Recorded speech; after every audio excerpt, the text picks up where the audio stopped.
I'd like to tell you about the strangest secret in the world. Some years ago, the late Nobel Prize-winning Dr. Albert Schweitzer was being interviewed in London, and a reporter asked him, "Doctor, what's wrong with men today?" And the great doctor was silent a moment, and then he said, "Men simply don't think." It's about this that I want to talk with you. We live today in a golden age. This is an era that man has looked forward to, dreamed of, and worked toward for thousands of years. But since it's here, we pretty well take it for granted. We in America are particularly fortunate to live in the richest land that ever existed on the face of the earth, a land of abundant opportunity for everyone. But you know what happens? Well, let's take 100 men who start even at the age of 25. Do you have any idea what will happen to those men by the time they're 65? These 100 men who all start even at the age of 25 believe they're going to be successful. If you ask any one of these men if he wanted to be a success, he'd tell you he did. And you'd notice that he was eager toward life, that there was a certain sparkle to his eye, an erectness to his carriage, and life seemed like a pretty interesting adventure to him. But by the time they're 65, 1 will be rich. 4 will be financially independent. 5 will still be working. 54 will be broke. Now think a moment. Out of the 100, only 5 make the grade. Now why do so many fail? What has happened to the sparkle that was there when they were 25? What's become of the dreams, the hopes, the plans? And why is there such a large disparity between what these men intended to do and what they actually accomplished? When we say about 5% achieve success, we have to define success. And here's the best definition I've ever been able to find. Success is the progressive realization of a worthy ideal. If a man is working toward a predetermined goal and knows where he's going, that man is a success. If he's not doing that, he's a failure. Success is the progressive realization of a worthy ideal. Rollo May, the distinguished psychiatrist, wrote a wonderful book called Man's Search for Himself. And in this book he says, the opposite of courage in our society is not cowardice. It is conformity. And there you have the trouble today. It's conformity, people acting like everyone else without knowing why, without knowing where they're going. Now think of it. In America right now, there are over 18 million people 65 years of age and older. And most of them are broke. They're dependent on someone else for life's necessities. Now, we learn to read by the time we're 7. We learn to make a living by the time we're 25. Usually by that time, we're not only making a living, we're supporting a family. And yet, by the time we're 65, we haven't learned how to become financially independent in the richest land that has ever been known. Why? We conform. And the trouble is that we're acting like the wrong percentage group, the 95 who don't succeed. Now, why do these people conform? Well, they really don't know. These people believe that their lives are shaped by circumstances, by things that happen to them, by exterior forces. They're outer-directed people. A survey was made one time that covered a lot of men, working men, and these men were asked, "Why do you work? Why do you get up in the morning?" 19 out of 20 had no idea. If you ask them, they'll say, well, everyone goes to work in the morning, and that's the reason they do it, because everyone else is doing it. Now let's get back to our definition of success. Who succeeds? The only person who succeeds is the person who is progressively realizing a worthy ideal. He's the person who says, I'm going to become this, and then begins to work toward that goal. I'll tell you who the successful people are. A success is the school teacher who's teaching school because that's what he or she wants to do. The success is the woman who's a wife and mother because she wanted to become a wife and mother and is doing a good job of it. The success is the man who runs the corner gas station because that was his dream. That's what he wanted to do. The success is the successful salesman who wants to become a top-notch salesman and grow and build with his organization.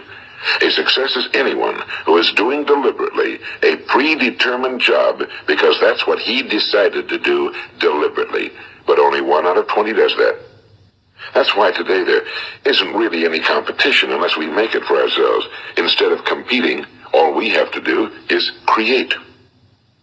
You know, for 20 years, I looked for the key which would determine what would happen to a human being. Was there a key I wanted to know which would make the future a promise that we could foretell to a large extent? Was there a key that would guarantee a person's becoming successful if he only knew about it and knew how to use it? Well, there is such a key, and I found it. Have you ever wondered why so many men work so hard and honestly without ever achieving anything in particular, and others don't seem to work hard and yet seem to get everything? They seem to have the magic touch. You've heard them say that about someone. Everything he touches turns to gold. And have you ever noticed that a man who becomes successful tends to continue to become successful? And on the other hand, have you noticed how a man who's a failure tends to continue to fail? Well, it's because of goals. Some of us have goals, some don't. People with goals succeed because they know where they're going. It's that simple. Think of a ship leaving a harbor, and think of it with the complete voyage mapped out and planned. The captain and crew know exactly where it's going and how long it'll take. It has a definite goal. Now, 9,999 times out of 10,000, it will get to where it started out to get. Now, let's take another ship, just like the first, only let's not put a crew on it or a captain at the helm. Let's give it no aiming point, no goal, no destination. We just start the engines and let it go. I think you'll agree with me that if it gets out of the harbor at all, it will either sink or wind up on some deserted beach, a derelict. It can't go any place because it has no destination and no guidance, and it's the same with a human being. Take the salesman, for example. There's no other person in the world today with the future of a good salesman. Selling is the world's highest paid profession, if we're good at it and if we know where we're going. Every company needs top-notch salesmen, and they reward those men. The sky's the limit for them. But how many can you find?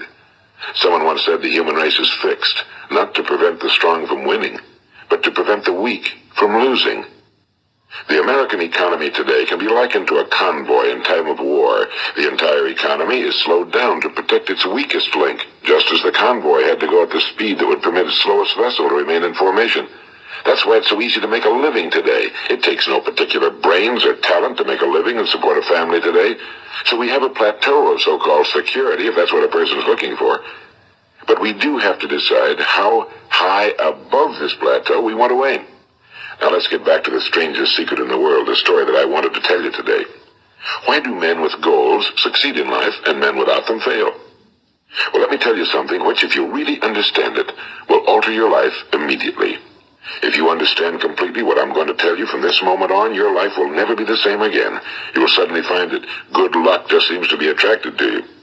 The things you want just seem to fall in line, and from now on you won't have the problems, the worries, the gnawing lump of anxiety that perhaps you've experienced before. Doubt, fear, well, they'll be things of the past. Here's the key to success and the key to failure. We become what we think about. Now let me say that again. We become what we think about.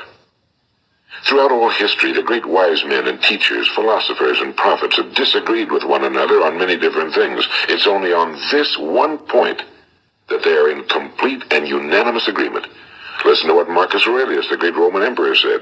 A man's life is what his thoughts make of it. Disraeli said this.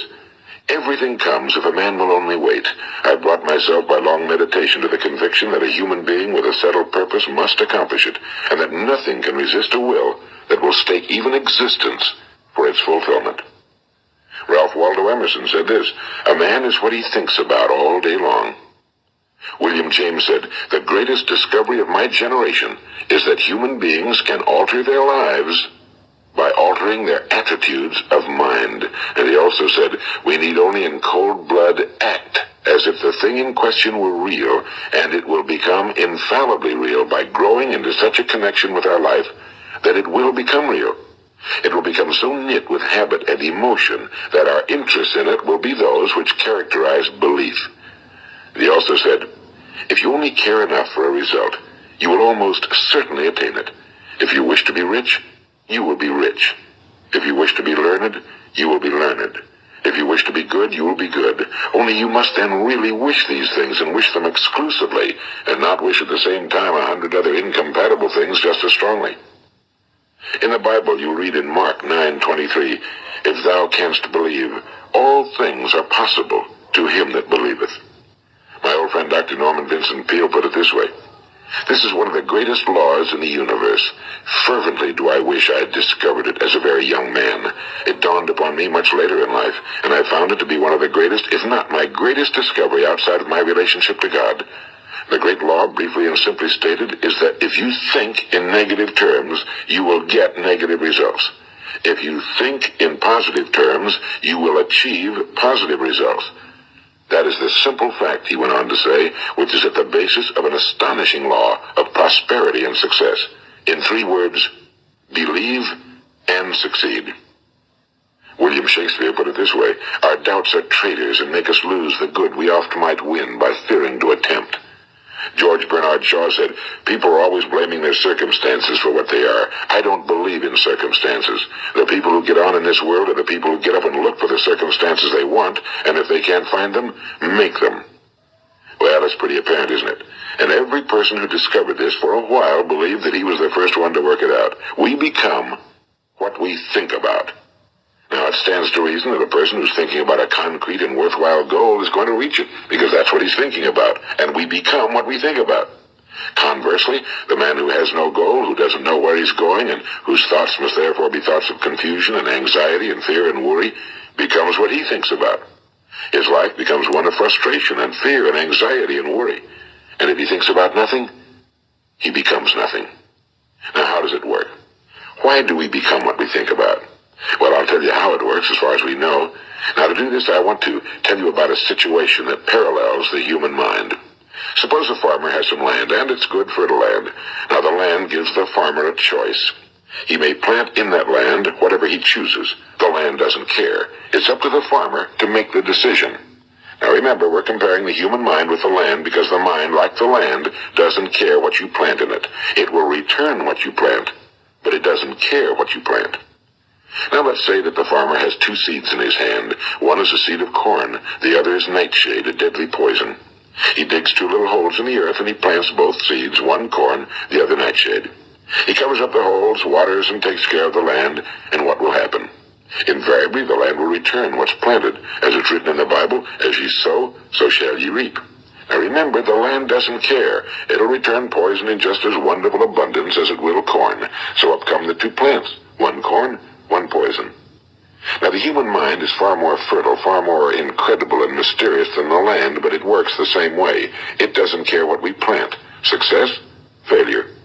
A concrete, worthwhile goal, or confusion. Misunderstanding, fear, anxiety, and so on. But what we plant, it must return to us.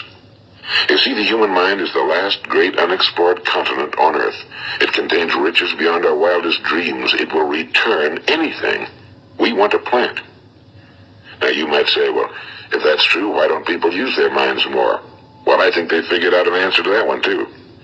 Our mind comes as standard equipment at birth. It's free, and things that are given to us for nothing we place little value on. Things that we pay money for, we value. The paradox is that exactly the reverse is true. Everything that's really worthwhile in life came to us free. Our minds, our souls, our bodies, our hopes, our dreams, our ambitions, our intelligence, our love of family and children and friends and country, all these priceless possessions are free. But the things that cost us money are actually very cheap and can be replaced at any time. A good man can be completely wiped out and make another fortune. He can do that several times. Even if our home burns down, we can rebuild it. But the things we got for nothing, we can never replace. The human mind isn't used because we take it for granted. Familiarity breeds contempt. It can do any kind of job we assign to it, but generally speaking, we use it for little jobs instead of big, important ones. Universities have proved that most of us are operating on about 10% or less of our abilities. So decide now, what is it you want? Plant your goal in your mind. It's the most important decision you ever make in your entire life. What is it you want? Do you want to be an outstanding salesman? A better worker at your particular job? Do you want to go places in your company, in your community? Do you want to get rich? All you've got to do is plant that seed in your mind, care for it, work steadily toward your goal, and it will become a reality. It not only will, there's no way that it cannot. You see, that's a law, like the laws of Sir Isaac Newton, the laws of gravity. If you get on top of a building and jump off, you'll always go down. You'll never go up. And it's the same with all the other laws of nature. They always work. They're inflexible. Think about your goal in a relaxed, positive way. Picture yourself in your mind's eye as having already achieved this goal. See yourself doing the things you will be doing when you've reached your goal. All Ours has been called the phenobarbital age, the age of ulcers and nervous breakdowns and tranquilizers, at a time when medical research has raised us to a new plateau of good health and longevity. Far too many of us worry ourselves into an early grave, trying to cope with things in our own little personal ways, without learning a few great laws that will take care of everything for us. These things we bring on ourselves through our habitual way of thinking. Every one of us is the sum total of his own thoughts. He is where he is because that's exactly where he really wants to be, whether he'll admit that or not. Each of us must live off the fruit of his thoughts in the future, because what you think today and tomorrow, next month and next year, will mold your life and determine your future. You're guided by your mind.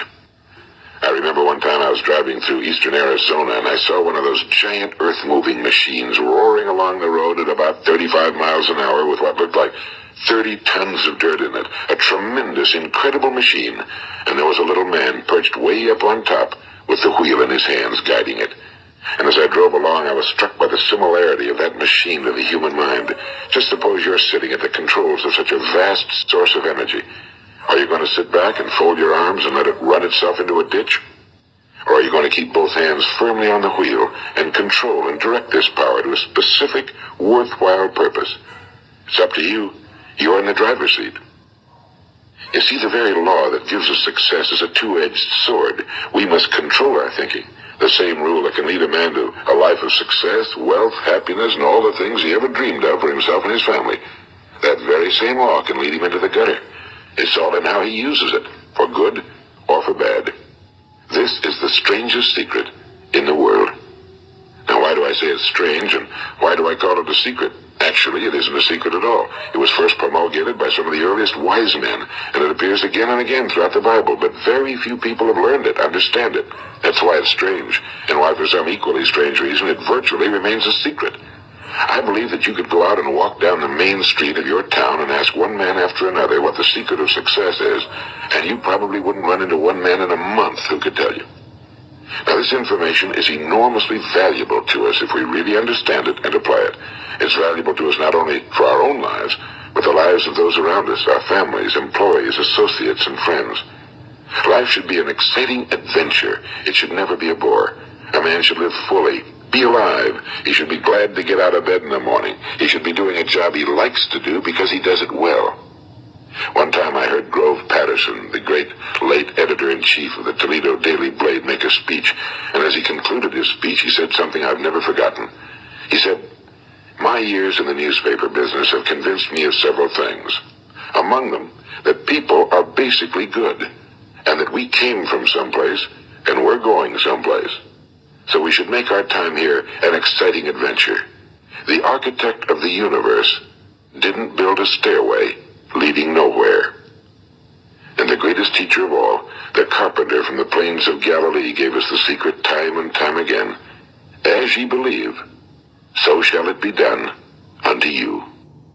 I've explained the strangest secret in the world and how it works. Now, on this side, I want to explain how you can prove to yourself the enormous returns possible in your own life by putting this secret to a practical test. I want you to make a test that will last 30 days. It isn't going to be easy, but if you'll give it a good try, it will completely change your life for the better.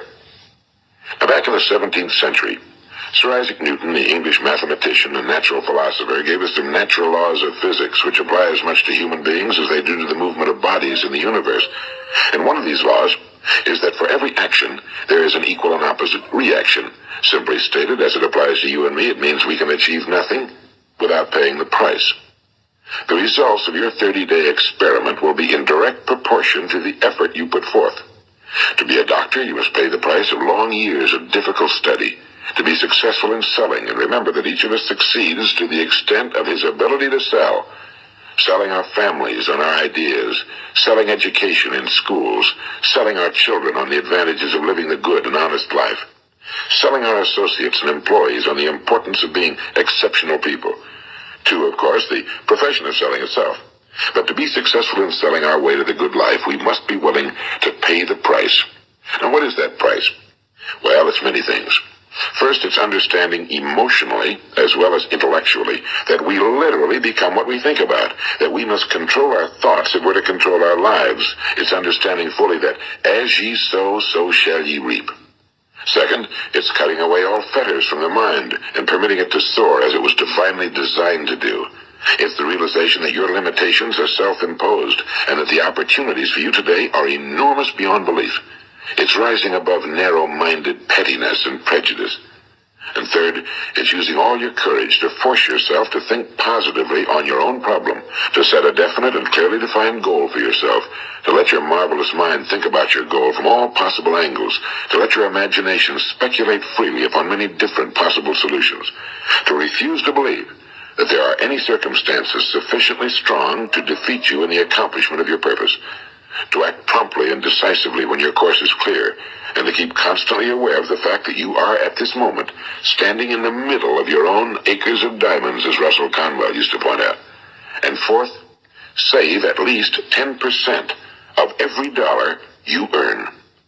It's also remembering that no matter what your present job, it has enormous possibilities if you're willing to pay the price. Now let's just go over the important points in the price each of us must pay to achieve the wonderful life that can be ours. It is, of course, worth any price. 1. You will become what you think about. 2. Remember the word imagination and let your mind begin to soar. 3. Courage. Concentrate on your goal every day. 4. Save 10% of what you earn. And 5. Action. Ideas are worthless unless we act on them. Now I'll try to outline the 30-day test I want you to make. Keep in mind that you have nothing to lose by making this test and everything you could possibly want to gain. There are 2 things that may be said of everyone. Each of us wants something, and each of us is afraid of something. I want you to write on a card what it is you want more than anything else. It may be more money. Perhaps you'd like to double your income or make a specific amount of money. It may be a beautiful home. It may be success at your job. It may be a particular position in life. It could be a more harmonious family. Each of us wants something. Now write down on your card specifically what it is you want. Make sure it's a single goal and clearly defined. You needn't show it to anyone, but carry it with you so that you can look at it several times a day. Think about it in a cheerful, relaxed, positive way each morning when you get up, and immediately you have something to work for, something to get out of bed for, something to live for. Look at it every chance you get during the day and just before going to bed at night. And as you look at it, remember that you must become what you think about, and since you're thinking about your goal, you realize that soon it will be yours. In fact, it's yours really the moment you write it down and begin to think about it. Look at the abundance all around you as you go about your daily business. You have as much right to this abundance as any other living creature. It's yours for the asking. Now we come to the difficult part. Difficult because it means the formation of what is probably a brand new habit, and new habits are not easily formed. Once formed, however, it will follow you for the rest of your life. Stop thinking about what it is you fear. Each time a fearful or negative thought comes into your consciousness, replace it with a mental picture of your positive and worthwhile goal. And there will come times when you'll feel like giving up. It's easier for a human being to think negatively than positively. That's why only 5% are successful. You must begin now to place yourself in that group. For 30 days, you must take control of your mind. It will think about only what you permit it to think about. Each day for this 30-day test, do more than you have to do. In addition to maintaining a cheerful, positive outlook, give of yourself more than you've ever done before. Do this knowing that your returns in life must be in direct proportion to what you give. The moment you decide on a goal to work toward, you're immediately a successful person. You are then in that rare and successful category of people who know where they're going. Out of every 100 people, you belong to the top 5. Don't concern yourself too much with how you're going to achieve your goal. Leave that completely to a power greater than yourself. All you have to do is know where you're going. The answers will come to you of their own accord and at the right time. Remember these words from the Sermon on the Mount, and remember them well. Keep them constantly before you this month of your test. Ask, and it shall be given you. Seek, and ye shall find. Knock, and it shall be opened unto you. For every one that asketh receiveth, and he that seeketh findeth, and to him that knocketh it shall be opened. It's as marvelous and as simple as that. In fact, it's so simple that in our seemingly complicated world, it's difficult for an adult to understand that all he needs is a purpose and faith. For 30 days, Do your very best.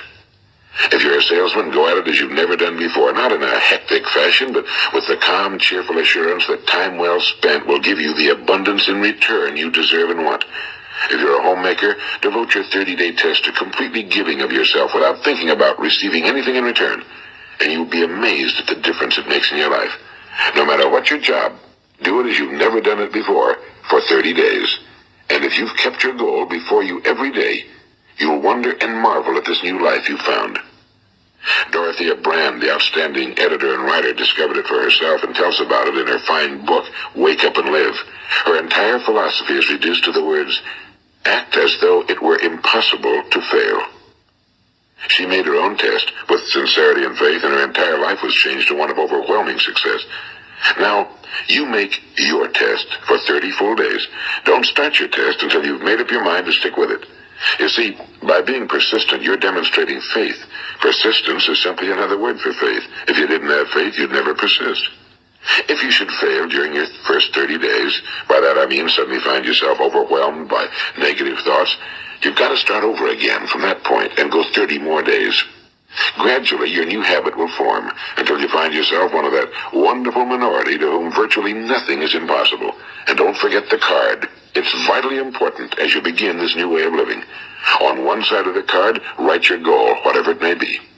On the other side, write the words we've quoted from the Sermon on the Mount. Ask, and it shall be given you. Seek, and ye shall find. Knock, and it shall be opened unto you. Nothing great was ever accomplished without inspiration. See that during these crucial first 30 days, your own inspiration is kept at a peak. And above all, don't worry. Worry brings fear, and fear is crippling. The only thing that can cause you to worry during your test is trying to do it all yourself. Know that all you have to do is hold your goal before you. Everything else will take care of itself. Remember also to keep calm and cheerful. Don't let petty things annoy you and get you off course. Now, since making this test is difficult, some will say, why should I bother? Well, look at the alternative. No one wants to be a failure. No one really wants to be a mediocre individual. No one wants a life constantly filled with worry and fear and frustration. Therefore, remember that you must reap that which you sow. If you sow negative thoughts, your life will be filled with negative things. If you sow positive thoughts, your life will be cheerful, successful, and positive. Now, gradually, you will have a tendency to forget what you've heard on this recording. Play it often. Keep reminding yourself of what you must do to form this new habit. Gather your whole family around at regular intervals and listen to what's been said here. You know, most men will tell you that they want to make money without understanding the law. The only people who make money work in a mint. The rest of us must earn money. This is what causes those who keep looking for something for nothing or a free ride to fail in life. The only way to earn money is by providing people with services or products which are needed and useful. We exchange our time and our product or service for the other man's money. Therefore, the law is that our financial return will be in direct proportion to our service. Now, success is not the result of making money. Making money is the result of success, and success is in direct proportion to our service. Most people have this law backwards. They believe that you're successful if you earn a lot of money. The truth is that you can only earn money after you're successful. It's like the story of the man who sat in front of the stove and said to it, give me heat, and then I'll add the wood. How many men and women do you know, or do you suppose there are today, who take the same attitude toward life? There are millions. We've got to put the fuel in before we can expect heat. Likewise, we've got to be of service first before we can expect money. Don't concern yourself with the money. Be of service, build, work, dream, create. Do this and you'll find there's no limit to the prosperity and abundance that will come to you. Prosperity, you know, is founded upon a law of mutual exchange. Any person who contributes to prosperity must prosper in turn himself. Sometimes the return will not come from those you serve, but it must come to you from someplace, because that's the law. For every action, there is an equal and opposite reaction. As you go daily through your 30-day test period, remember that your success will always be measured by the quality and quantity of service you render, and money is a yardstick for measuring this service. No man can get rich himself unless he enriches others. Now, there are no exceptions to a law. You can drive down any street in America and from your car estimate the service that's being rendered by the people living on that street. Had you ever thought of this yardstick before? It's interesting. Some, like ministers and priests and other devoted people, measure their returns in the realm of the spiritual, but again, their returns are equal to their service. Once this law is fully understood, any thinking person can tell his own fortune. If he wants more, he must be of more service to those from whom he receives his return. If he wants less, he has only to reduce his service. This is the price you must pay for what you want. If you believe you can enrich yourself by deluding others, you can end only by deluding yourself. It may take some time, but just as surely as you breathe, you'll get back what you put out. Don't ever make the mistake of thinking you can avert this. It's impossible. The prisons and the streets where the lonely walk are filled with people who tried to make new laws just for themselves. We may avoid the laws of man for a while, but there are greater laws that cannot be broken. An outstanding medical doctor recently pointed out 6 steps that will help you realize success. 1. Set yourself a definite goal. 2. Quit running yourself down. 3. Stop thinking of all the reasons why you cannot be successful and instead think of all the reasons why you can. 4. Trace your attitudes back through your childhood and try to discover where you first got the idea you couldn't be successful, if that's the way you've been thinking. 5. Change the image you have of yourself by writing out a description of the person you would like to be. And 6. Act the part of the successful person you have decided to become. The doctor who wrote those words is a noted West Coast psychiatrist, Dr. David Harold Fink. Do what the experts since the dawn of recorded history have told you must do. Pay the price by becoming the person you want to become. It's not nearly as difficult as living unsuccessfully. Make your 30-day test, then repeat it again, and each time it will become more a part of you until you'll wonder how you could ever have lived any other way. Live this new way and the floodgates of abundance will open and pour over you more riches than you may have dreamed existed. Money? Yes, lots of it. But what's more important, you'll have peace. You'll be in that wonderful minority who lead calm, cheerful, successful lives.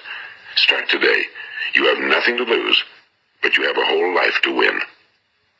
This is Earl Nightingale, and thank you.